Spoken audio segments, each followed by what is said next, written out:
Hey guys, and welcome to another Game Explained discussion. I'm your host, Derek Bittner, and I'm joined today by Ted from Brain Scratch Comms to discuss the released gameplay details on Pokémon Go. So let's get started.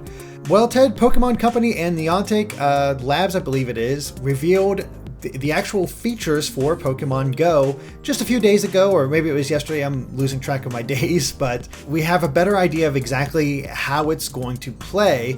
And I thought we'd just discuss it and see what we each think about it. And so, yeah, what do you think about Pokemon Go? Well, looking at these screenshots that they've shown in particular, it's nothing like that first trailer that they showed. Did you really expect it to be? No. Here's the thing. The trailer was cool. I love that trailer. But you knew kind of watching it that there was no way that they could make this game look the way that it was going to look in that trailer. So something like this is actually somewhere around what I expected, kind of like a Squirtle kind of hovering above grass in the real world or things like that. So it looks fine for what it is. Like the Squirtle model that they have there looks pretty good. Like I'd say even slightly above the quality of the model that they had in X and Y. So, that's a good start. As when it comes to the features, I think are more what interests me because you can join your own gym.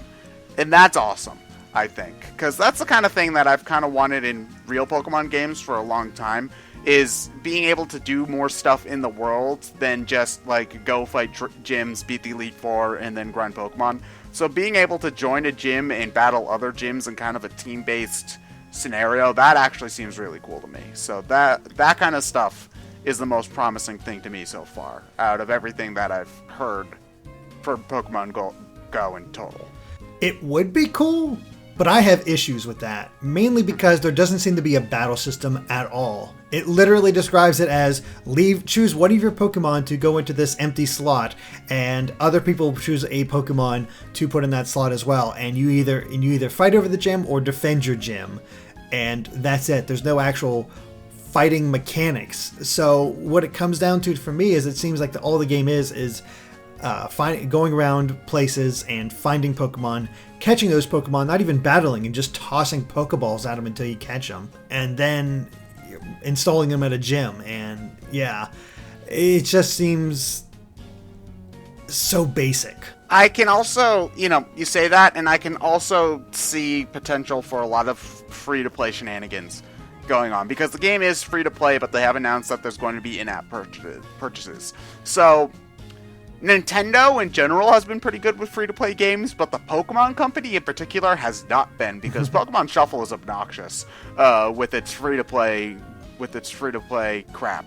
Mm-hmm. So I can imagine that, there are going to be some Pokemon that you can catch just fine on your own. Like, for example, you could probably catch stuff like, a Caterpie without issues. But I guarantee you that there's going to be cool Pokemon, that you're going to see walking around, and you will just have maybe like a 2% chance of catching it with the standard, like maybe 5 Pokeballs you get per day. And then when you run out of Pokeballs, I guarantee you there's going to be a little message that pops up saying, would you like to buy a Great Ball for 99 cents? Or something like that. And that's how they're going to get people.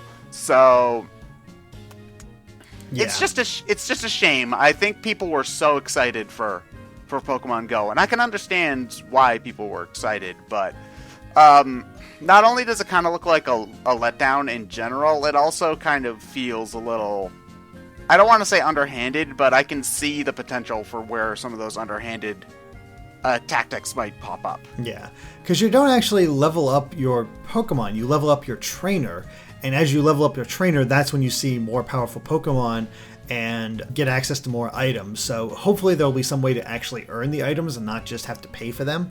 I would imagine there would have to be, but I mean, there are a couple things in here I do like. Like, I do think the process of actually catching the Pokemon or actually finding the Pokemon is going to be a lot of fun, because I'm looking at the screenshots and one shows in the bottom corner like Ivysaur and Squirtle and a couple others like colored. So they're nearby, but you've already caught them.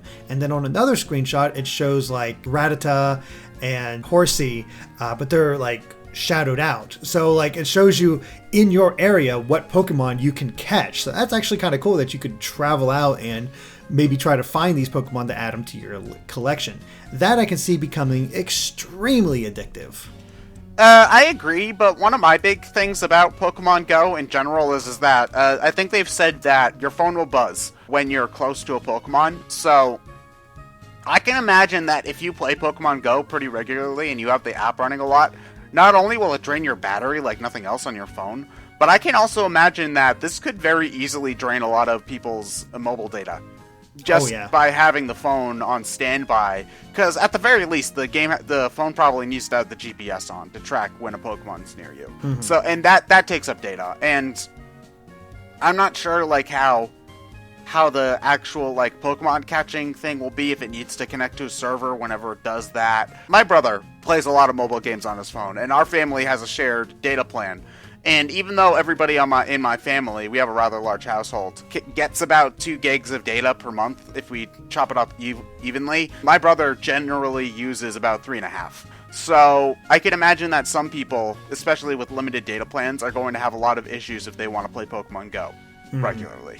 Yeah, that is one thing I have thought about, because I only have a gig data plan since I'm usually at home, so I just use the Wi-Fi.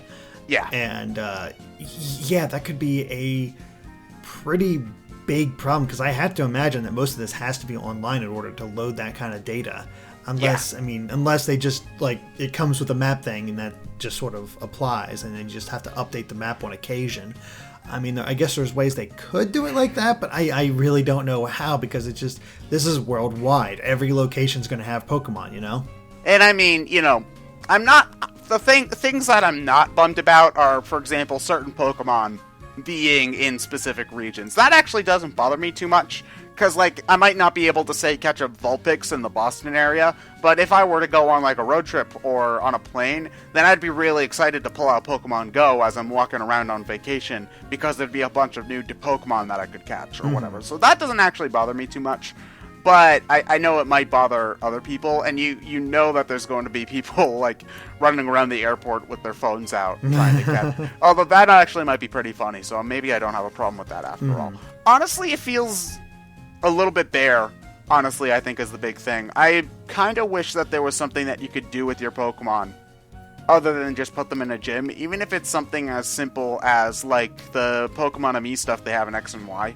Like being able to pet it with the touchscreen on the phone or something. I'm looking at the features that they've talked about for Pokemon Go, and I'm not really seeing any like mini games you can play with your Pokemon or anything. No, there's no mention of that. And the thing that seems like the most basic is like, okay, I have Pokemon Go, you have Pokemon Go, we happen to walk by one another. All of a sudden, our Pokemon get into a battle. That would be cool, to have that sort of like trainer experience as you from the games. Like, hey, I saw you. Let's battle, When I'm walking down to the pharmacy to pick up my prescription, I don't want to walk by someone and then have them go, and then have to do a Pokemon battle just because I walked by you, Dude, I have a place to be. Well, like, I mean, it could be. What I mean is, it could be automatic. I know. I was mostly just taking a joke, making a joke, but the fact that there is no battle system is odd. Even if it was mostly automatic, like being able to hold up my phone and watch our Pokemon fight, I think would be really cool. And I don't think they haven't said anything about that being able to happen. But here's the thing, since this is a mobile game, do you think that there's going to be any updates for major updates that change features? Because that's something that tends to happen more often with mobile games and free-to-play games than with stuff that you would pay $20-$30 for. I think that's pretty much guaranteed. As they see how people will react or what people do, I'm sure they'll change the experience in certain ways, and hopefully, like, if we don't get a trainer battle now, maybe a demand will become, there'll be enough of a demand that they might institute that feature at some point.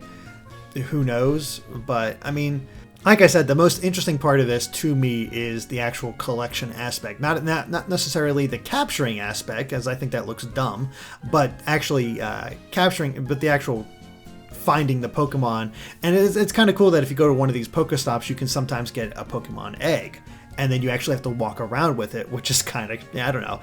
The Pokemon fan of me really enjoys that. It's like, oh, it's just like in the game. That's charming, yeah. Now, do you think that they're going to only start with the original 151 and then, like, have, oh, new update, Gen 2 Pokemon are out, better go play Pokemon Go some more? Do you think that they're going to do something like that, or do you think that they're only going to stick with the original Pokemon for this game?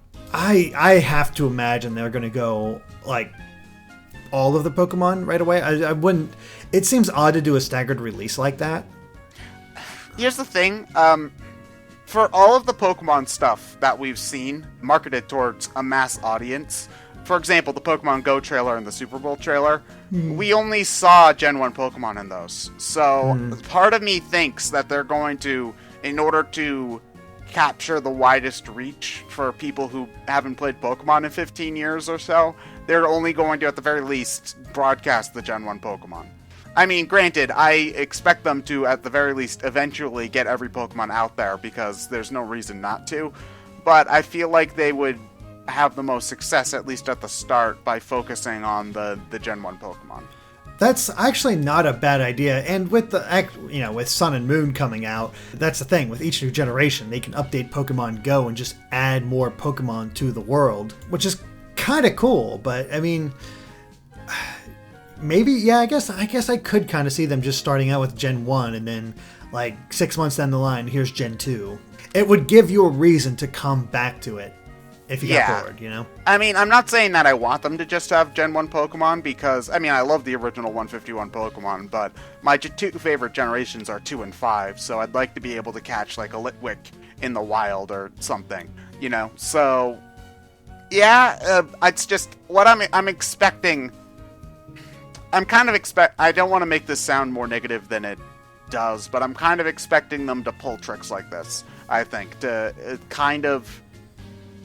a little bit manipulative feeling tricks with this game, because right from the get-go I kind of thought it was too good to be true, I guess. So it's not like this news kind of validates that opinion, but I can imagine a lot of people looking at this and feeling very disappointed. I suppose is the big thing. Yeah, and it'll be funny seeing kids try apps everywhere. Like, if you got to get ghost Pokemon, you have to go to like a cemetery or to one of those haunted rides at Halloween.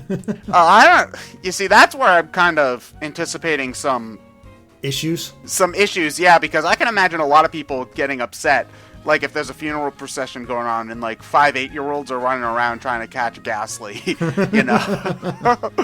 Like, yeah, I mean, I know that they've said stuff like water Pokemon will be more common in lakes, around lakes and oceans and things like that, which makes sense. But I'm not sure if they're going to, like, note that, like, if you're in a city, you're more likely to catch Pokemon like Magneton or things like that. I'm not sure how in-depth they're going to do it or how widely the Pokemon's going to be spread. Because, like, when they say certain Pokemon will only be available in certain regions, do they mean, like, in each state, in each city? Like, because I can imagine that some people would not be happy about having to fly halfway across their country in order to catch a... You gotta go to the Grand Canyon in order to get a Sandshrew.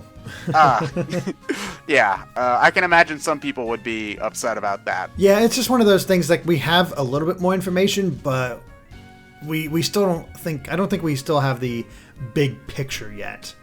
I think we need gameplay footage. We've got screenshots, so we kind of know, like, what certain aspects of the game will be, but we don't know how it will really play is the big thing. So, yeah, like, I want to know how in-depth the trainer customization is going to be, since if you level up your trainer, I really hope that you can, like, you've caught 10 Pokemon, you unlocked a new hat or something. Like, I'm going to wonder if that'll be the thing, because I love trainer customization. It's some of my favorite parts of Pokken and X and Y. So I'd love for them to have that kind of functionality in the game. Yeah, I mean, it seems to make sense because everybody loves that kind of aspect. They like being able to make their trainer. Yeah. And so hopefully that'll be a thing. I don't know, but well, I think that we pretty much covered all of the listed features that they talked about. Is there anything else that you wanted to say about Pokemon Go?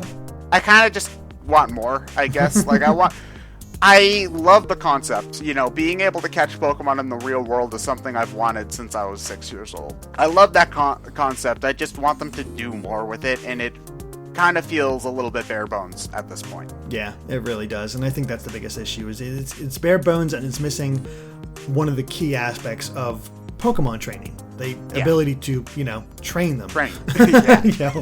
kind of need to battle or whatnot. Or it'd still be cool, like how much they could take this idea further, like have Pokemon contests where you just like can send off your Pokemon to local contests with each other and do No, have no, fun no, with no. that. If you don't live near a local theater, you can't do Pokemon contests. I'm sorry. Well, shoot. but yeah, just stuff like that. I mean, there's so much they could do with this concept, and right now we're just seeing it's kind of bare bones and honestly not that impressive. Yeah. So that's I think the main opinion we've got here. So. But things can change. We still don't have a solid release date on this. Just an early user test is going to be happening in Japan. Yeah, I think it'll probably be at the very least 3 months before we get this game worldwide, and I think the game can change wildly in that time. So here's to it looking better by the time it comes over for everyone to play. Yeah, let's hope so. Alright guys, well I think that covers it for our Pokemon Go discussion, so thank you for watching, and if you like this video, be sure to like us on Facebook and Twitter at GameXplain. And Ted, where can they find you at? I'm a member of Brain Scratch Comms. We do a lot of different video game commentaries. We've done a number of Pokemon commentaries in the past, and every Friday at 6 p.m. Eastern, we've been doing a Pokemon Heart Gold Nuzlocke live stream, which you should stop by because it's a lot of fun. So yeah. Alright, and of course stay tuned to Game Explained for more on Pokemon and other things gaming too. Until next time guys, bye.